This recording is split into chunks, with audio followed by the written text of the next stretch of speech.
First thing your OBGYN is going to tell you to do is take high doses of folic acid. High doses of a synthetic man-made chemical that you cannot find anywhere on the surface of the earth, that does not come from nature, that is the most prevalent nutrient in the human diet. And they're going to tell you to take high doses of this to prevent a neural tube defect in your infant. The truth is folic acid doesn't prevent any. Peds Patrol here, and let's talk about folic acid and why it's so important to reduce neural tube defects in babies. So yes, folic acid is a synthetic vitamin, and folates are the natural vitamin that you can find in vegetables and rice and grains. The challenge is that while folates that are found naturally occurring can be absorbed in the gut, they're not as effective absorbed compared to folic acid.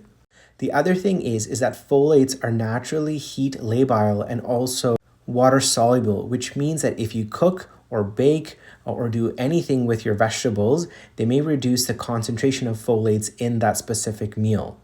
Right now, it's recommended that all women take about 400 to 800 micrograms of folic acid per day, 1 month before getting pregnant and then throughout their pregnancy. As an example, you would have to eat 13 cups of raw spinach every single day to get close to about 400 micrograms of folic acid. And that's assuming that it's going to be absorbed properly and you don't have any inflammatory condition like celiac or inflammatory bowel disease, and you're not taking any other medications like epileptic medications that may interfere with the digestion and absorption of folates. So just based on that, it's actually very important to think about using folic acid as a multivitamin to help reduce the neural tube defects. It's safe, it's effective, it's clinically proven to help reduce the risk of neural tube defects. As a pediatrician who's actually seen meningocele, spina bifida, and meningomyelocele after birth, it's a quite devastating condition.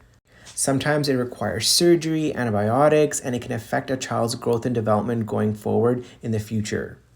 And if we have a safe and effective way to treat it, we should think about using it. Still have a really good, healthy, and wide variety of a diet with fruits and vegetables, but use that vitamin as a supplement and to help reduce that risk.